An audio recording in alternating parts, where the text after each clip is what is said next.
Pengubah muliaan Tuhan Yesus Kristus adalah salah satu dari 12 perayaan Gereja Ortodoks yang setiap tahunnya kita rayakan pada tanggal 6 Agustus menurut kalender Julian atau 19 Agustus menurut kalender Gregorian.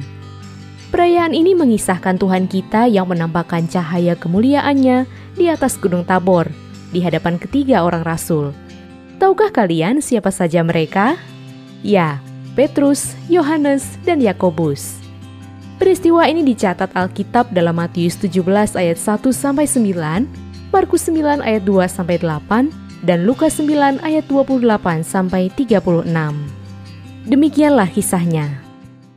Kira-kira 8 hari sesudah Yesus memberitahukan kepada murid-muridnya tentang penderitaan yang akan dia alami dan syarat-syarat mengikuti dia, Yesus membawa Petrus, Yohanes, dan Yakobus, lalu naik ke atas gunung untuk berdoa. Ketika ia sedang berdoa, rupa wajahnya berubah dan pakaiannya menjadi putih berkilau-kilauan. Dan tampaklah 2 orang berbicara dengan dia, yaitu Musa dan Elia. Keduanya menampakkan diri dalam kemuliaan dan berbicara tentang tujuan kepergiannya yang akan digenapinya di Yerusalem.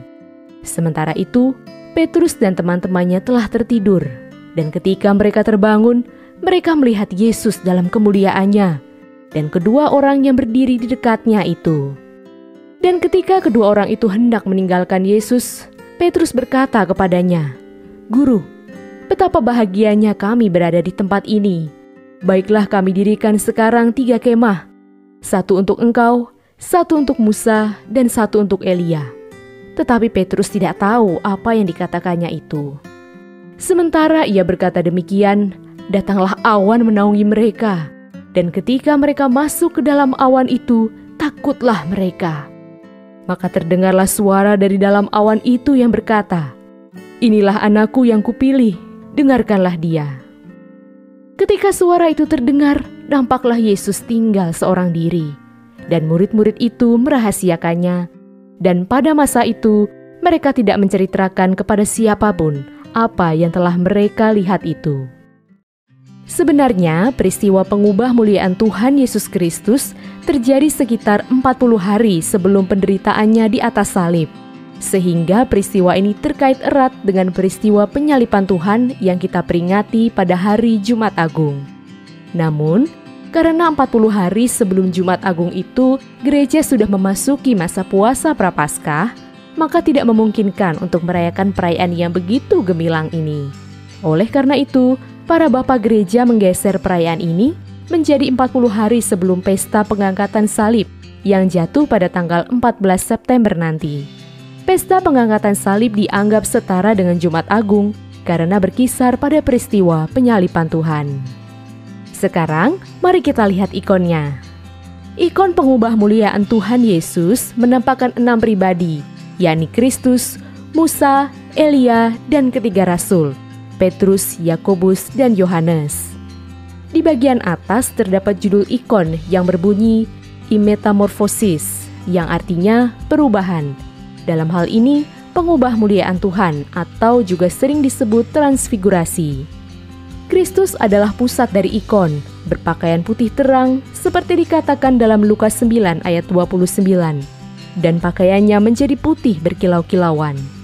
Di belakangnya terdapat mandorla yang merupakan cahaya kemuliaan ilahi. Tangan kanannya memberkati, tangan kirinya membawa gulungan kitab. Kristus berdiri di atas Gunung Tabor bersama kedua pribadi lainnya yang menampakkan diri dan berbicara dengan ia. Di samping kanan Kristus ialah Musa. Ia membawa 2 loh batu, lambang 10 perintah Allah.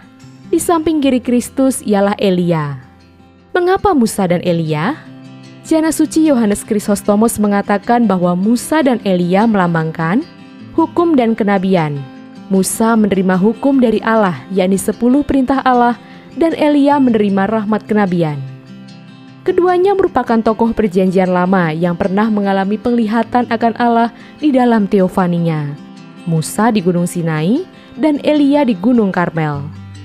Mereka melambangkan orang hidup dan mati.